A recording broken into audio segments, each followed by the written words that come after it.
Okay, so we were a committee. Mark joined us very very early stages of all that. Mark is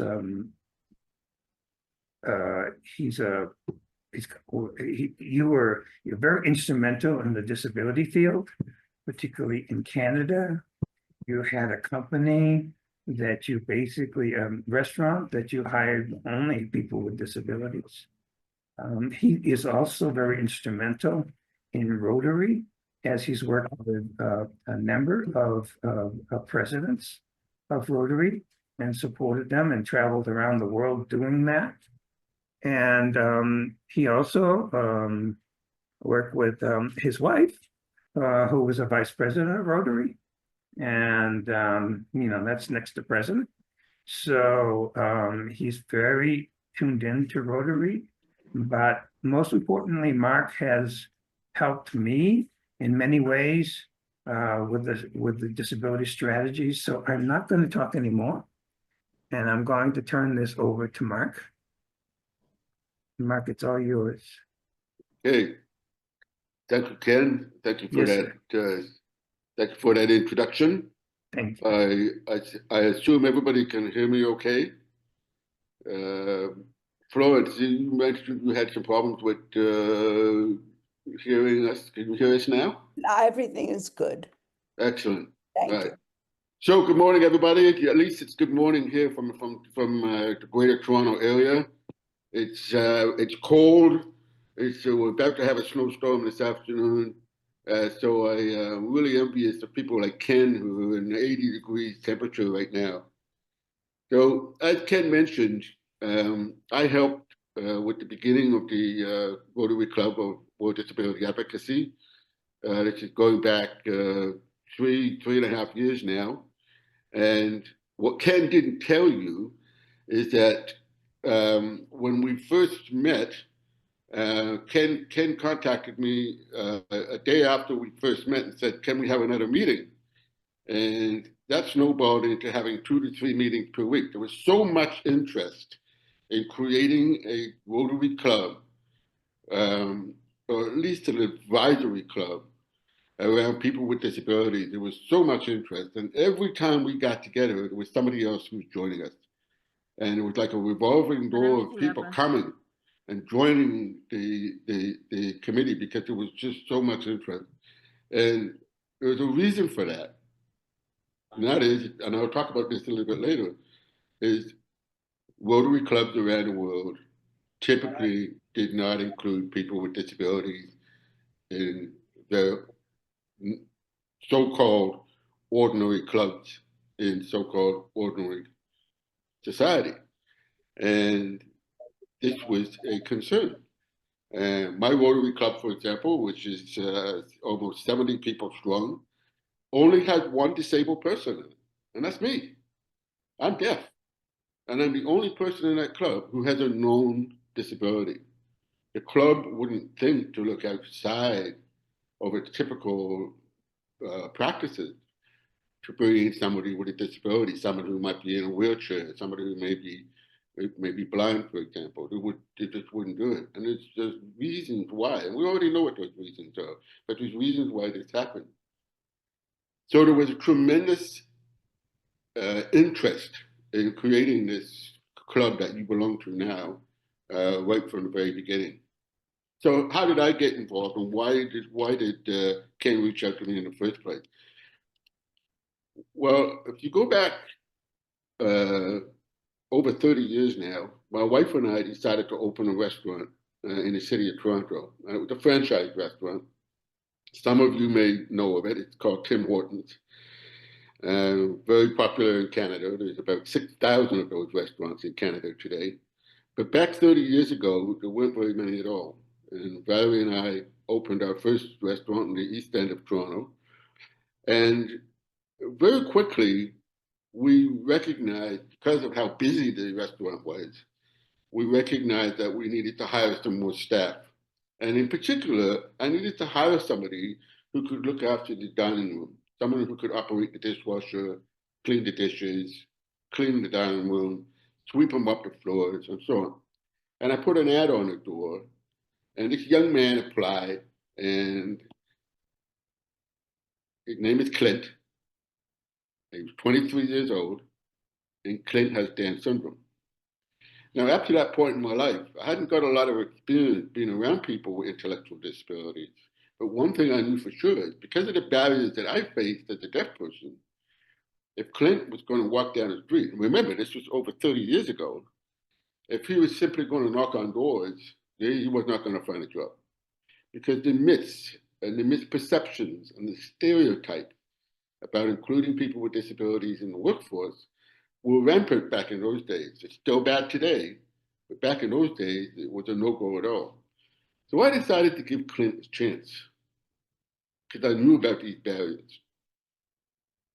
I enlisted the help of a local agency to help me with the training, which took a little bit longer, and that's okay. And Clint came on board, and within a couple of months, I recognized that Clint was my best employee. He came to work an hour before his shift. I couldn't get him to take a break, and I couldn't get him to go home at the end of his shift because the job meant that much to him. And so as we grew, and we grew fast, we had 5 restaurants in the first 5 years, we added people who had the same type of disabilities as Clint. Different kinds of cognitive disabilities, but people who were intellectually challenged. In similar jobs to what Clint was doing, looking after the dining room, looking after the kitchen, entry-level positions, meaningful positions, but entry-level positions. And after we'd hired about 10 or 11 people, we started to see a pattern. We started to see a lower absenteeism, greater safety ratings, greater innovation, and lower turnover. These are simply facts. We're not holding people with disabilities to a higher standard. These were simply the facts.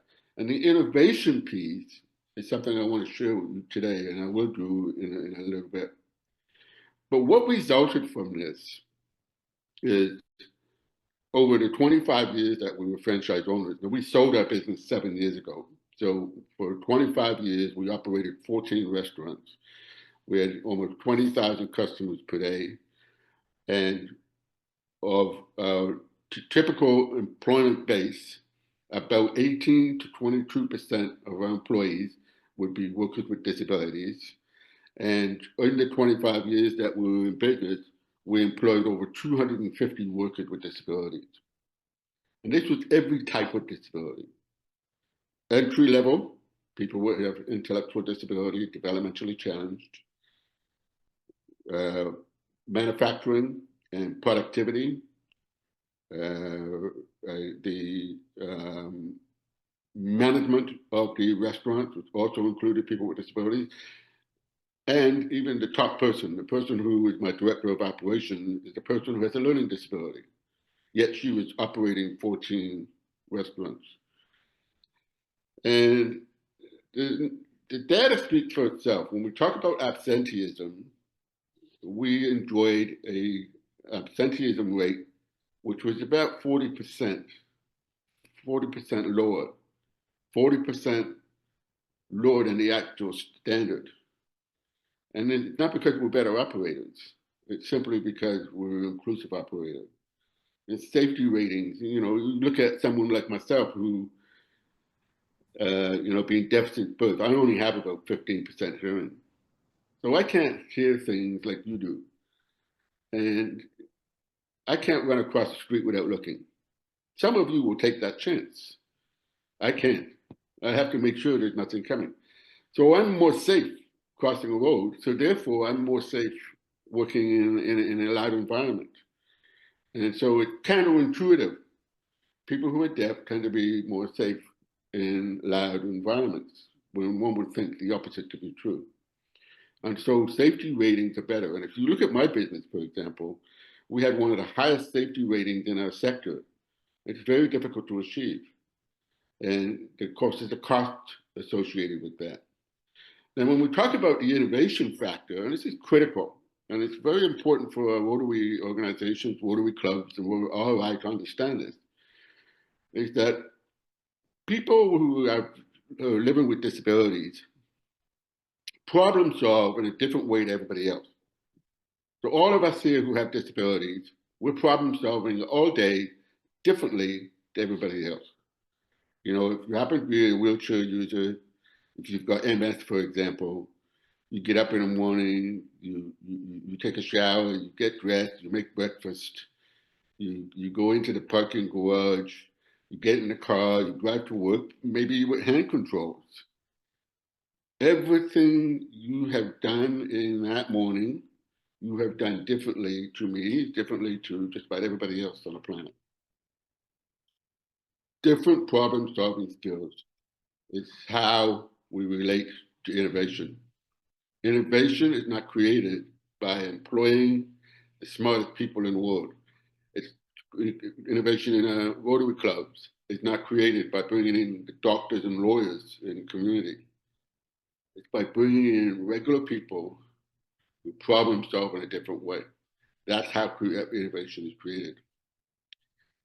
So that's my background. That's how I became involved. One of the programs that when I was still in business, one of the programs that we put together was a program called Rotary at Work, and that was where the business person, me, and the service sector person got together, and we did presentations at Rotary clubs. And it was supposed to start off small. We did some Rotary clubs in our area, and at that time I was a member of the Rotary Club of Whitby, which is on the other side of Toronto. And we did 10, 15 Rotary clubs, presenting to them the importance of hiring people with disabilities in their businesses. And we found work for 10, 12 people just by doing those presentations. So we decided to expand it. And we turned the Rotary at Work program into a national program right across Canada. And it's still operating today in Western Canada, BC, and Alberta. And about 2,000 people in the last 15 years have found meaningful work, real jobs for real pay, as a result of the Rotary at Work program, which started right here in the Rotary Club of Whitby back in 2009. So we're talking only 15 years, 2,000 people have found meaningful jobs. It's the power of Rotary. So what is the current landscape? What does it look like today? Rotarians, when you think about the number of Rotarians in the world, you've got 1.4 million Rotarians in 36,000 clubs in 530 districts. Very, very few people with disability belong to those clubs. But disability is something that Rotary clubs speak about on a regular basis because they view disability from an altruistic standpoint. And if you look at the programs we have, there's incredible programs for people with disabilities. And Valerie and I have visited them. We've been in Pakistan, we've been in Philippines, we've been to Eastern Europe, we've been in numerous cities in India where Rotarians have created excellent programs to better the lives of people with disabilities. Very altruistic, very charity-minded. And in talking about charity, millions and millions of dollars have been raised for people with disabilities in all of these countries. And that's not just emerging countries. This is true for Canada, the United States, the UK, Ireland as well. I'm in Ireland every 3 months, and I see the programs that Rotary has got for people with disabilities, and they're great, they're fantastic. But what does it do when we have a charity mindset toward people with disabilities? It creates an altruistic mindset that pushes out people with disabilities into real positions. This is why in the workplace, 70% unemployment is normal, because employers are buying into those myths and misperceptions. Employers are buying into those stereotypes. The same thing happens with Rotary. And why is that important to us? representation matters. And RI encourages Rotary clubs around the world to include people with disabilities. But RI can only do so much. It was Ken who finally decided enough is enough and created the Rotary Club of World Disability Advocacy. This is the representation that the Rotary world needs, and to be able to see, to show that bringing people with disabilities, and sometimes very significant disabilities, into our Rotary clubs has a positive effect overall. I want to share with you two stories. The first one is a young lady who wanted to join Rotary in her early 20s. And this is a person who has a physical disability. From the day that she was born, her parents were Rotarians. From the day that she was born, because of the Rotary programs, she benefited greatly from all the different programs and projects that were in her community for people with disabilities. But as she came out of her teenage years and into her 20s, she decided it was time for her to give back. And she wanted to join Rotary, and she wanted to become a Rotarian and administer the programs that she had benefited from. She could not find a Rotary club to take her, despite the fact that her parents were Rotarians. And the reason for this is because of those age-old stereotypes. Well, I can tell you today she is a Rotarian, and she's a Rotary leader. And this is somebody who fought to get into Rotary some 25 years ago. The second one is a story that comes from Windsor, Ontario. And you might have heard of Windsor, because that is where past President Jennifer Jones is from. But this was not her club. This was another Rotary club in Windsor, Ontario. Now this is going back quite a few years. Back in the days when we used to sell raffle tickets. Well, you don't see too many raffle tickets being sold in Rotary today. But this is back in the days when raffle tickets were sold. There was a young man in Windsor who wanted to join Rotary. And this man had Down syndrome. And the club said no. They said, no, you do not qualify to join our club. And he kept saying, I want to join the club. And the club turned him down. And this happened year after year. Eventually, one of the presidents of the club decided it was time to give this young man a chance. And so he became a member of the Rotary Club of Windsor, probably 25 years ago. The first year that he was a member of the club was having a raffle for a fishing boat, probably worth about $20,000. Guess who sold the most tickets for the raffle?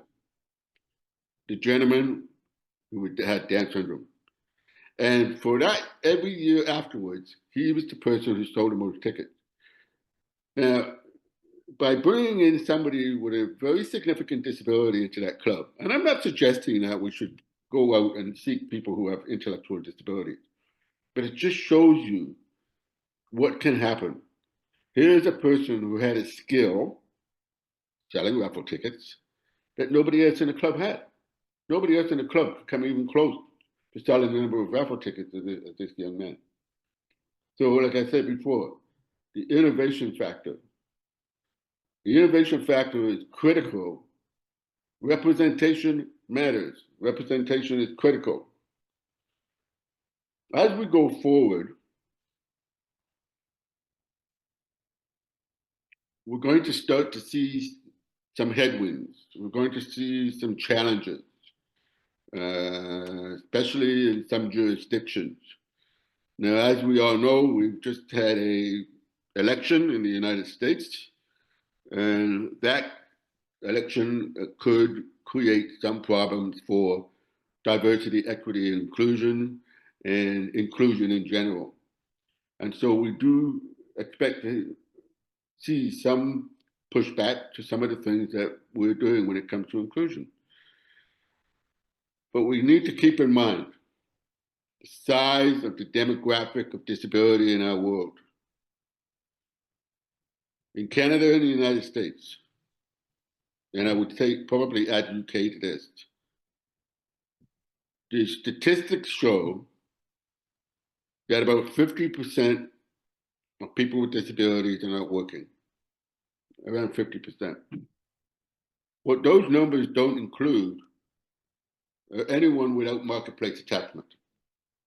So that means if you haven't worked, you haven't paid your taxes, or you haven't paid into any sort of insurance fund, depending on your country, you can't be included in those unemployment numbers.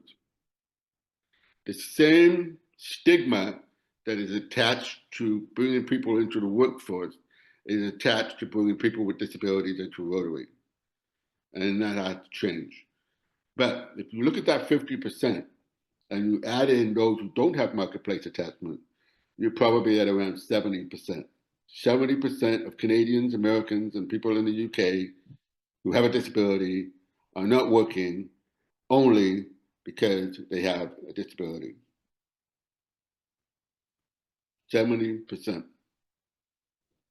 If you're deaf like me, the unemployment rate goes up to about 85%. If you have autism, it's 88%. And those statistics, and the reason for those statistics, are the exact same reason why we're not inviting people with disabilities into Rotary clubs around the world. So as I travel around the world, I do encourage Rotary clubs to bring in people like myself, people who are deaf. I encourage them to have meetings in places that are accessible. And you would be shocked to see how inaccessible some of the meeting places are, even right here in Canada. 7 or 8 steps to get into a church hall where they happen to be having a meeting. Meanwhile, across the street is a brand new accessible library, but they wouldn't think to move over to the other side. But the sheer size of the economy, the sheer size of and scope of the economy of disability, 27% of North Americans identify as disabled, 27%. And there's Rotary Club presidents who will say to themselves, that's not a big number. I can afford to ignore that number. I don't see too many people with disabilities who are interested in Rotary. 27%.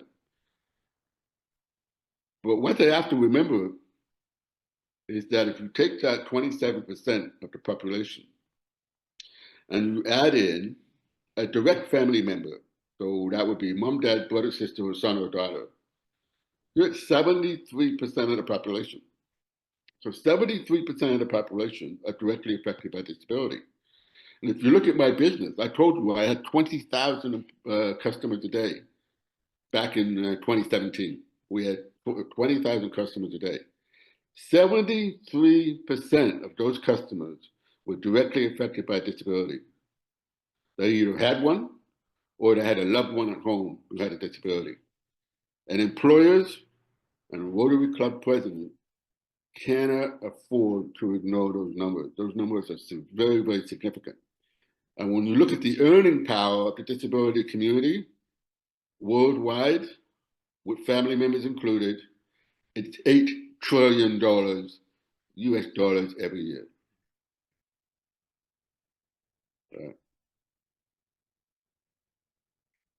So I'm going to stop there, and I'm going to ask if anybody has any questions.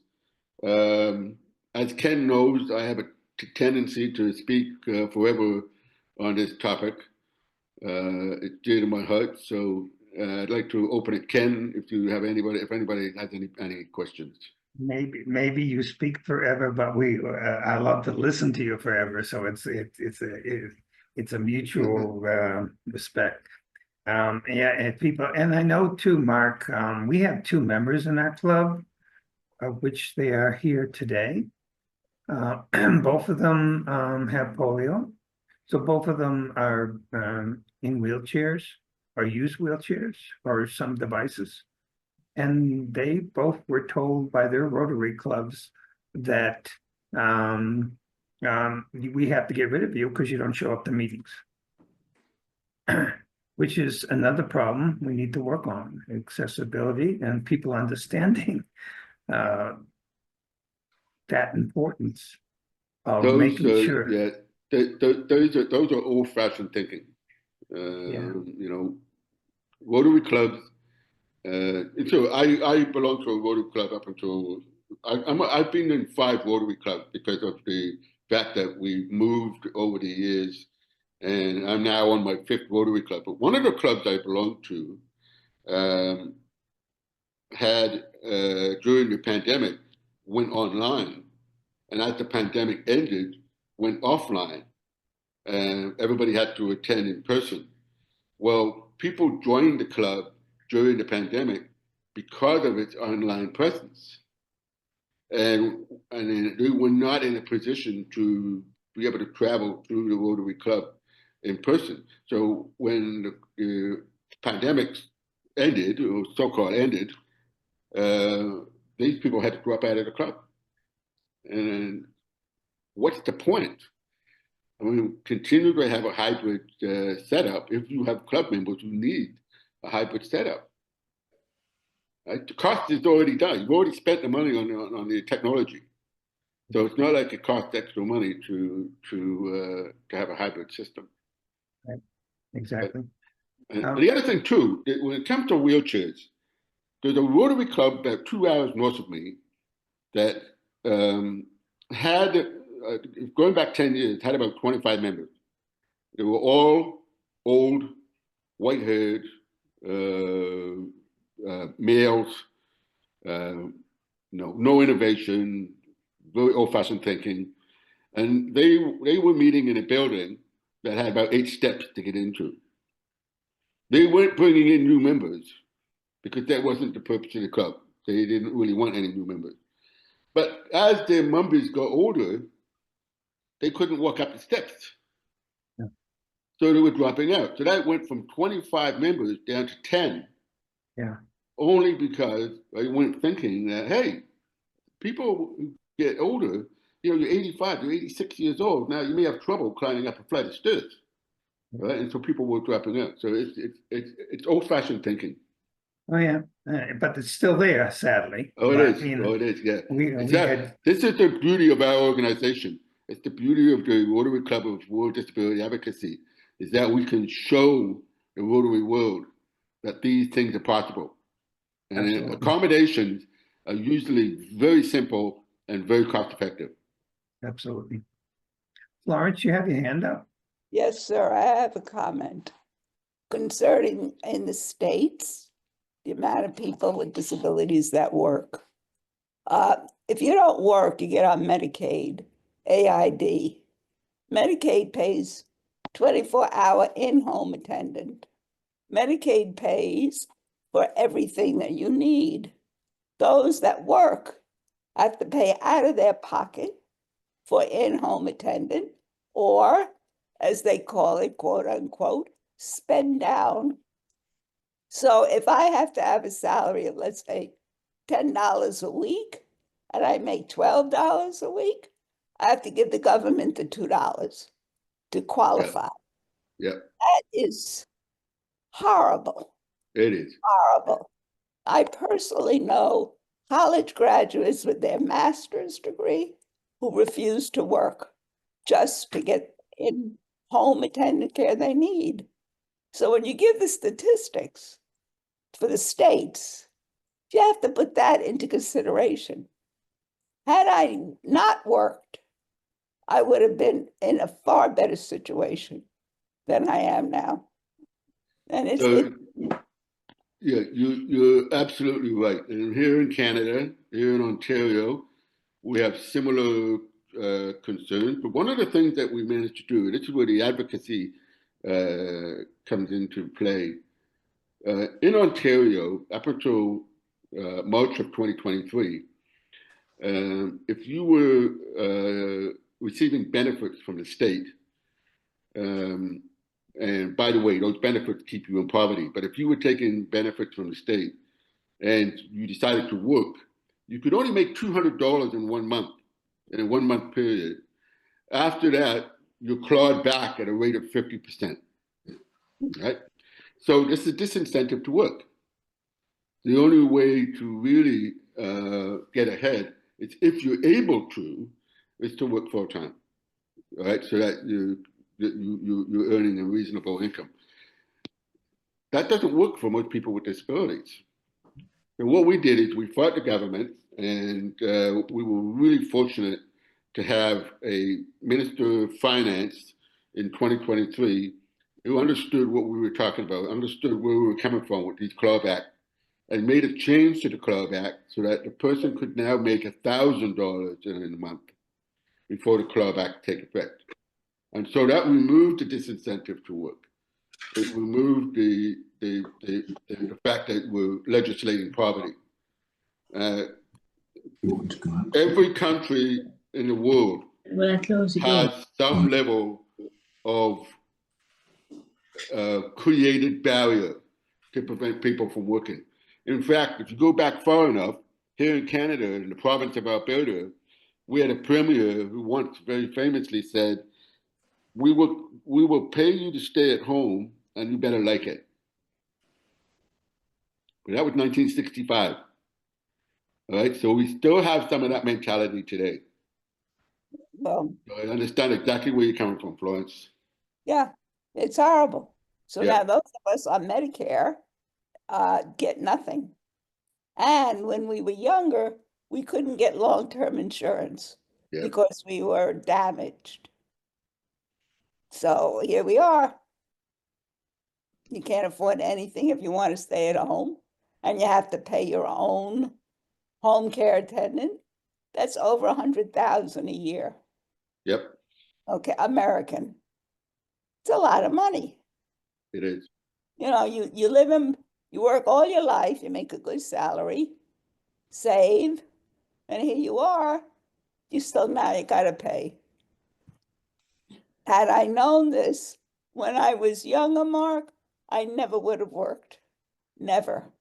I would have lived off the government and let them pay for everything. Horrible. Mark, it's John McFarlane in Ireland. I think if we can take it a little more global as well, there are other countries which are actually doing it differently. The United Kingdom, for a starter, allows disabled people to work, and only when it comes to certain benefits are they means tested. For example, people like Florence, like myself, get an allowance to buy a car, and they get an amount every single month. There are also a thing called personal income, PIP, which allows for an attendance allowance, which means that you can get people to come and help you. And they also give a benefit to employers who not only employ people with disabilities, but also adapt their buildings. So they actually go further. And there are other examples of that across the whole of the European Union. So, you know, it's a liquid situation which occurs across the whole of the globe. We can't look at it from one area. We have to look at it globally. The global figure for disabled persons is 1.6 billion. Yep. And the other thing that goes on about that as well, with that 1.6 billion, and this is where it's coming back to a particular thing. Rotary has done an enormous job, and unfortunately going the wrong way in Pakistan at the moment in eradicating polio. But there are 20.6 million polio survivors in the world, and they are virtually ignored by everybody. Governments, Rotary, Lions clubs, the lot.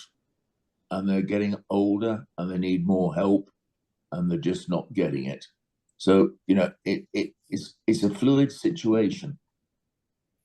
Yeah, I'm glad you brought that up, John, about polio, because this is we're all so close to the word of polio, and we spend tens and hundreds of millions of dollars to eradicate polio.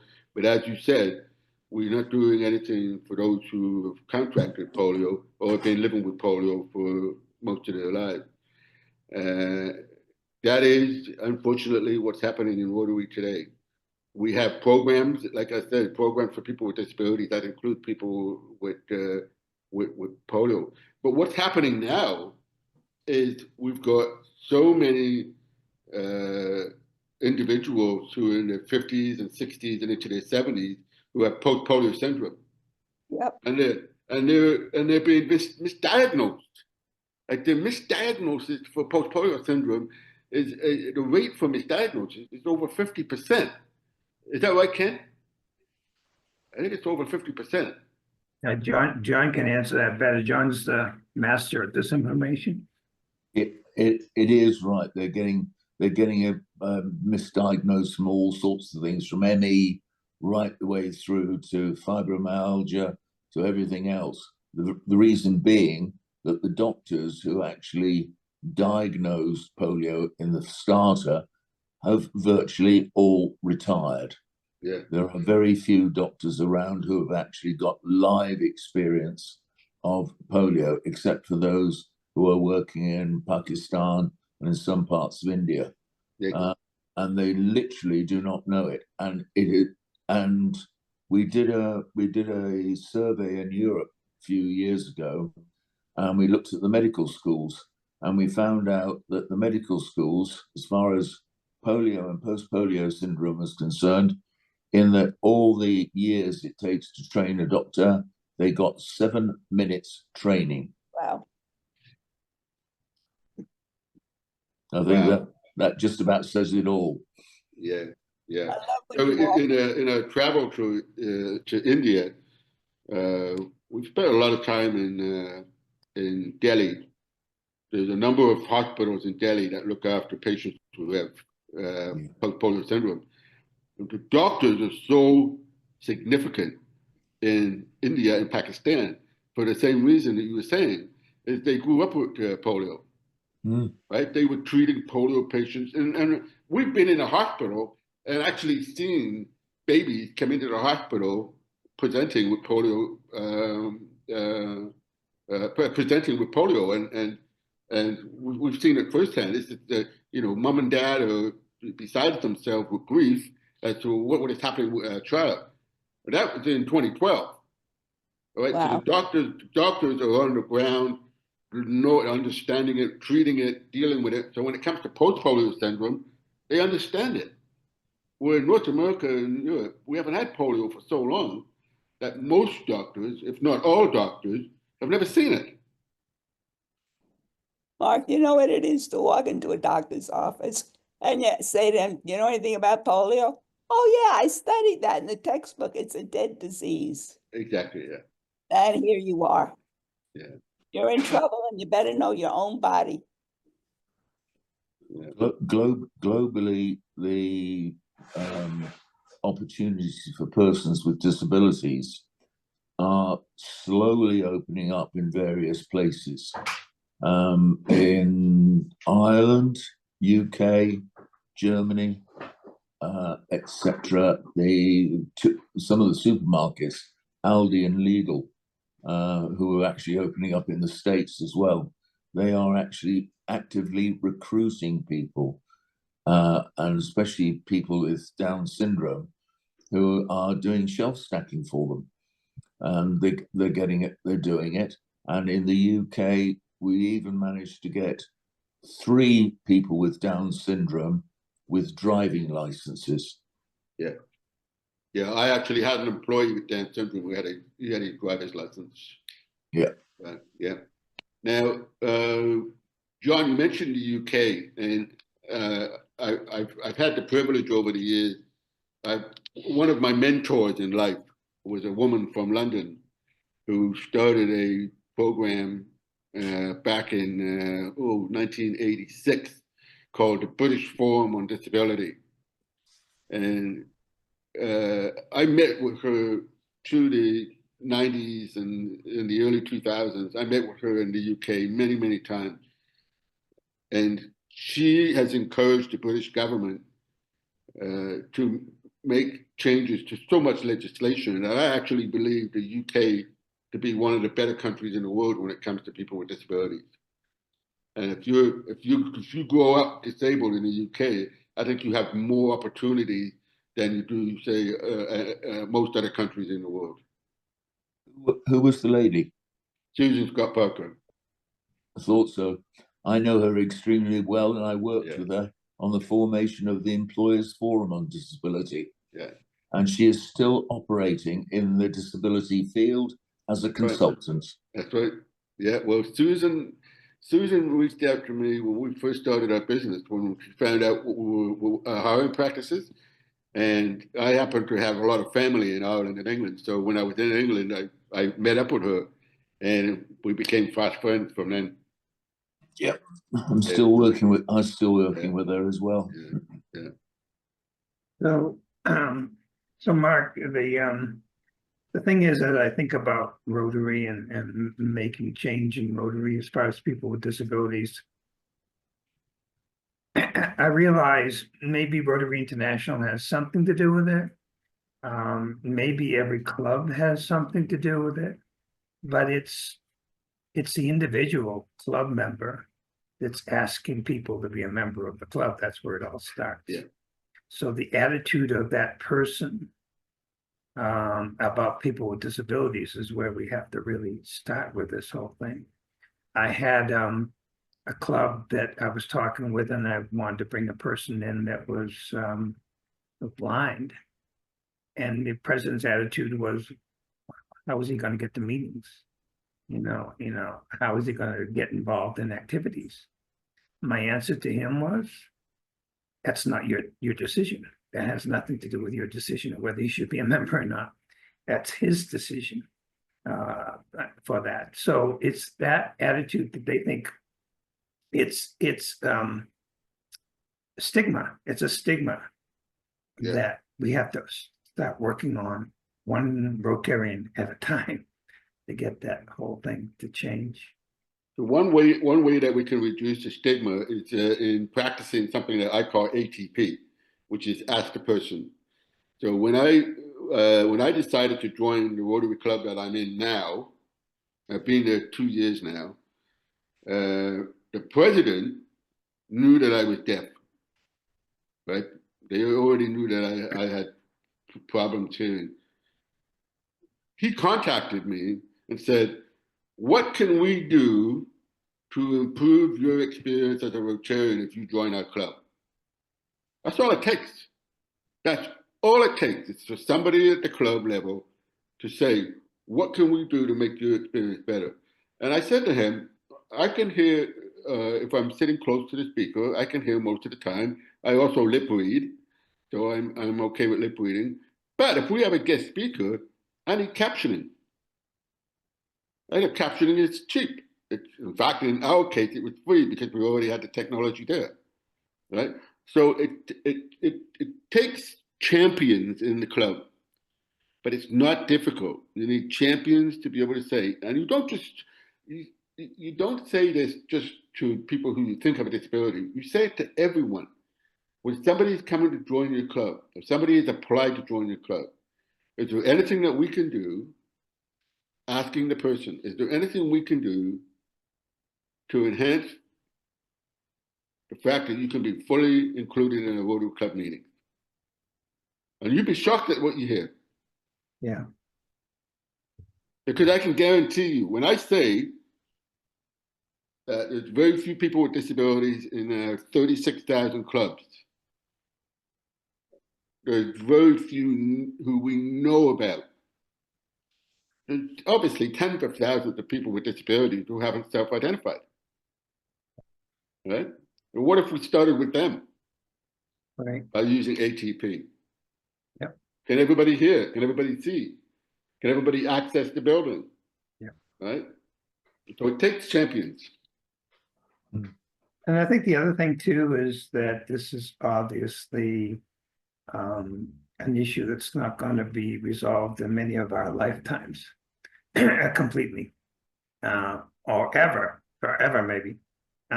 So to me, I think it's very important too to focus on the young people, to start getting the young people think advocacy, think change. Yeah. So to me, they're very important to me as I grow older and older and older. I see the need to make sure we reach out to the young people and get them part of this. I know Rotary tries to do that. Some successes, some places, but overall, it's still an old organization. Yeah, you're right. Yeah, young people are already wired that way. Yeah, absolutely. Is there anybody else has a question for Mark?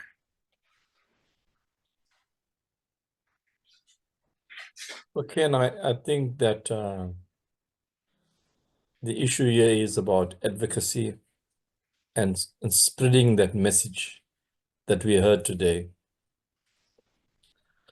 And maybe, influencing the mainstream media and influencing powerful people in organizations and so on.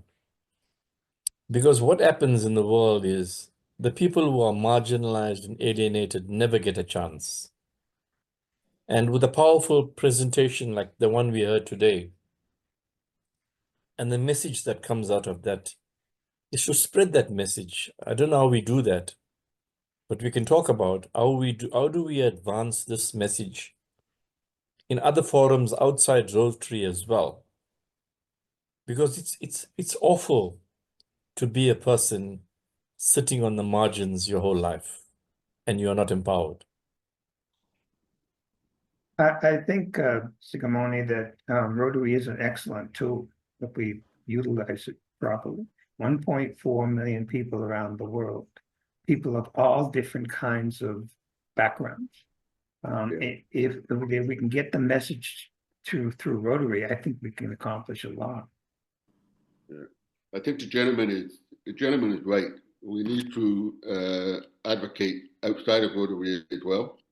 One of the things that I'm working on right now, I just happen to be an advisor to the Minister of Labour for the province of Ontario, and all of the resources for disability employment in Ontario come from the Ministry of Labour. And unfortunately, they're not getting it right. And they've got new legislation coming out, which is going to be detrimental and have a particularly poor effect, especially for workers who have an intellectual disability. So I use my advocacy and my activism when I meet with him to explain where they're going wrong and how can we do this better. And when you have a track record, they listen. And in January, February, I'll be having more meetings with that minister to advocate for a better way forward than the legislation that they're considering. It's important for all of us to do this. We have a gentleman in this group, Mark Nilesh, who's been working with the Supreme Court in India to work on accessibility with them. So yeah. Blessed that he has that opportunity. Lawrence, do you have your hand up again? Yes. Okay. How do we do that? I can only speak for America. We had to have the Americans with Disabilities Act, which was started by the people with disabilities in those days. And before that, I could not get off the curb. All I could do where I lived was go around the block. Mm-hmm. But now I could get off the curb. And I think that until we make the governments understand that we're here, we're not going anywhere, we deserve the same rights as everybody, I think that it's useless. You're not going to change attitudes. That's done one by one. Mm-hmm. You're not going to change society unless you change it. And we have to be willing, more than just in Rotary, but in living, to be able to say this is wrong. Mhm. Let's correct it. Let's get a law established. Because if there's a law that says I have to be allowed into a business, you better make sure you let me into the business. Don't give me that there's one step into your store. Get rid of it. Rampant. It's law. That's all I have to say. Yeah. And Jacqueline is a Rotarian from Egypt, Mark? Yes. Hello. Thank you so much for this inspiring lecture. I'm really surprised and impressed about the statistics mentioned today in this lecture. And we totally agree that more than half of the world, at least, affected by the problem of or by the disability all over the world. Here in Egypt, the official statistics mentioned that 16% of Egyptians are disabled, and about more than one third of the community are affected by the problem of disability. Returning back to the advocacy, why we don't ask Rotary International to include advocacy as one point of focus, added to the 7 areas of focus. If disability is one area of focus, all clubs here all over the world will pay attention to this problem, like environment, like maternal and child, like treatment and prevention and treatment of diseases. It's very important. It affects more than half of the population of the world. This is my suggestion, and it's not the objective of one club like your club. It's the objective of 50%, 50% of the people all over the world. So I suggest to ask people in the Rotary International to include disability as one area of focus. That's an interesting comment. If you look at the intersectionality, right? It's intersectionality. The 7 areas of focus for Rotary International, the 7 areas of focus affect people with disabilities. Each one of them affect people with disabilities in some way, right? And in some countries more than others. But yeah, I've heard that before. I have had. I think Ken, you probably heard it too. Where we're bringing in another area of focus and people with disabilities. It would be one of the biggest, that's for sure.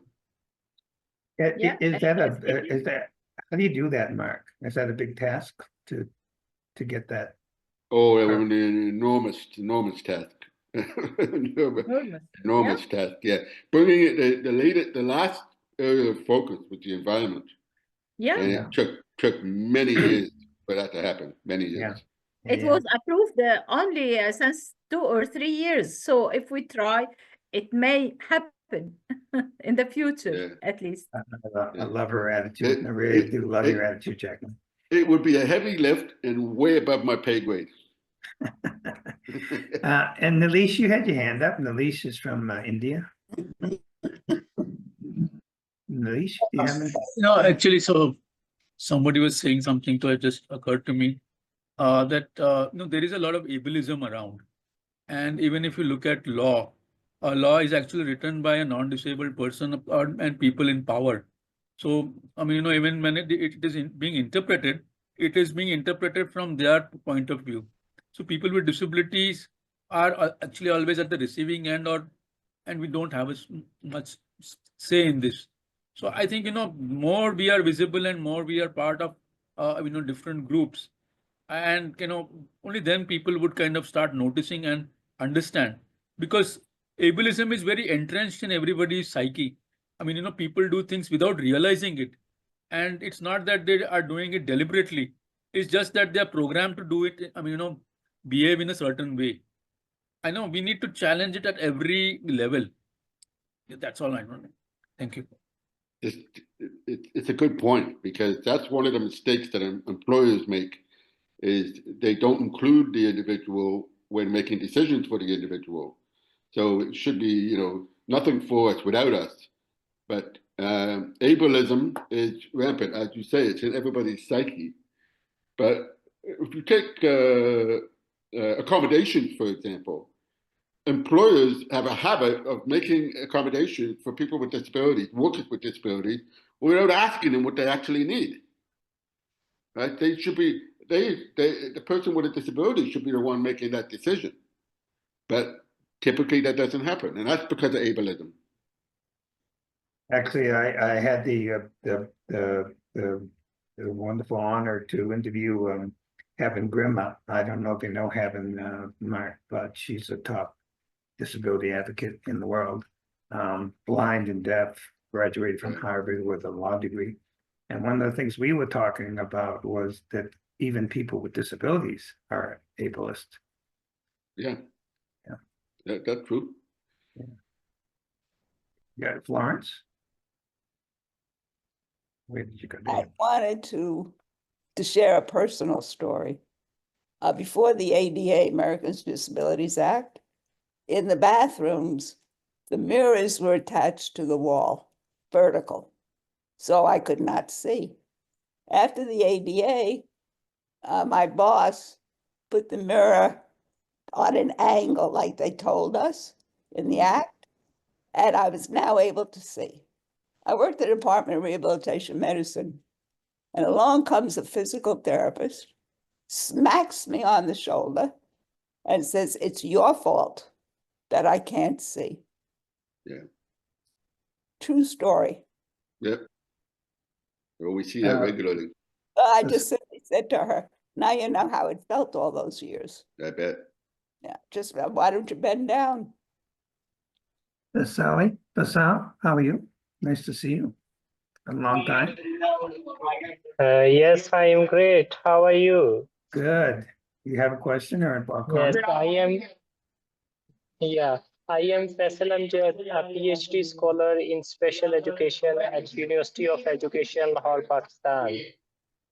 And I am working for the rehabilitation of persons with disabilities in Pakistan. My question is, does Rotary Club help the special education scholars in the form of scholarships?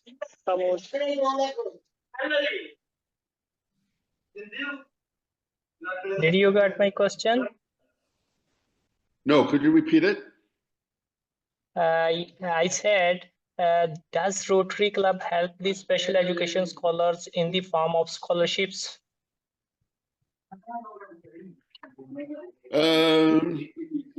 I'm probably the wrong person to ask that. I don't have enough Rotary knowledge to answer that. Can you answer that? Well, there are some, there are scholarships. There are peace programs you can get a degree in. There is some limitations on age on that. And I think it's like 27, 30 or something like that. I'm not 100% sure. But the answer is yes, there are some programs like that. Yes. You can write to me at RotaryWDA@gmail.com. We'll try to get an answer for you. Yes, last time I did an email, but no one replied me. Hi, maybe I'm the fault of that. John passes them on to me, and then I'm like, I got 30 emails to respond to, and sometimes I always don't get back to them. So Okay. write again, you'll get attention for sure. He's lucky. Yes, I will write again with more attention. All right, thank you. I will keep an eye out for it, Faisal, and pass it on to Ken. And Okay. Ken's lucky at only 30. You should see mine. Thank you so much. It's a good problem, Mark. You know, many Rotary clubs are struggling, but we don't have that problem. So yeah, please write to us. I will write again. All right, please do. Sigamoni? So Yes. Ken, I think that if you analyze this discussion, You know, there's fundamental problems with education systems in the world. And these problems are a manifestation of the way education systems are understood and the way it is conceptualized. In my opinion, no one should be rejected out of school in the early years, irrespective of the challenge. School systems should be developed to embrace diversity. And so, you know, going back to the earlier point about mainstreaming these ideas that come out of, I think it's Marx, if I got the name right, experience and vision. That vision is lacking amongst the majority of people, and it comes out of how people are schooled and how the schooling system is understood, and how do you respect humanity. So, from what I hear, there's a total disrespect for humanity. And one of the things Rotary needs to do is to influence education systems all over the world. Now, after the Salamanca Statement and after inclusive education has taken all over the world, we haven't had much progress in inclusion. I can tell you that without a doubt. And many people are paying lip service to inclusive education. So I think one of the tasks of Rotary is to produce knowledge around inclusion. So if you have an inclusive philosophy, it's very different from the philosophy of schooling. Because, you know, when you have schools and you rank schools and you use zip codes and so on, what happens is that it alienates the majority of people immediately because you're sifting and you're rejecting. And so if you have a philosophy of inclusive education, it must influence the programs, it must influence the structures, and it must influence how people think and act in the education system. So you need a new theory and you need a new theoretical framework. You need different assumptions, excuse me, you need different assumptions about education. You need a different model. You need different practices, and you need a lot of tools. Now I know, and I understand very fully that there's a lot of emotion here, and there's a lot of anger here. And understandably so, there's a lot of anger and there's a lot of emotion because we are human beings. It's normal to be upset when you are taken out of a system. But we need to influence the debate on inclusive education. I think there's just too much of emotion. We need to call for the restructuring of education systems all over the world. Even in the most developed countries where people are sent to the moon and go into space and they want to go into Mars and so on, they have fundamental human rights problems with education in their countries. And so I think that we need to have a dual strategy. The one strategy is to convene discussions like this and so on. But at another level, we need to influence the global debate, and we need to think about that. Very astute comment, Sigamoni. Very astute. That one of the areas of focus for Rotary is education, but it's basic education, which is important. But we're looking like with, as Dr. Sigamoni's comments, inclusive education. We'd like to bring the idea of inclusive education to Rotary, and we were working on that. We just had a summit where we had 500 people sign up for it. And so we have plans of somehow introducing to Rotary, can you include inclusive education in the 7 areas, in that education focus in Rotary? So.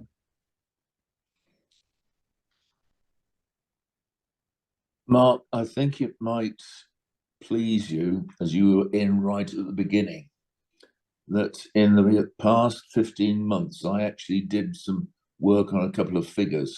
In the past 15 months, we've been contacted by just over 1,700 people inquiring about disability advocacy.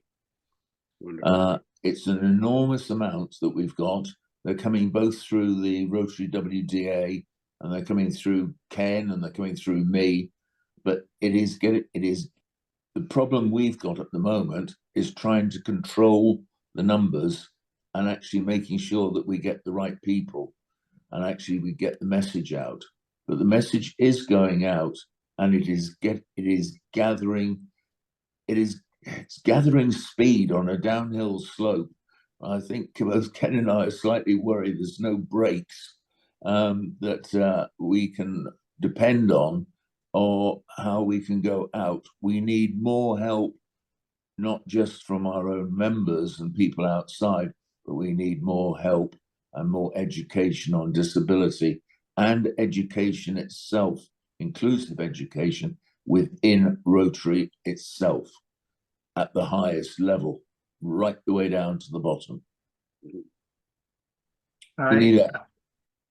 I have an idea, which I have an idea stage at this point, hasn't implemented, but to reach out to all the different clubs in the world, and there are some that focus on disabilities, gather them together as one group, and then we would have a powerful group to speak to get Rotary, get attention, to get our attention. So I hope to build that group in this next year. And then it would be a group that hopefully Rotary would listen to, because there's probably 20, 30 groups in the world that are focusing on somewhere or another disabilities, one by the other.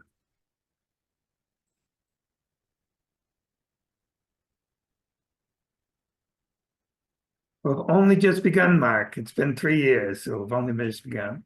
Oh, you know what? I just love joining this club to discuss, because there's so much interest.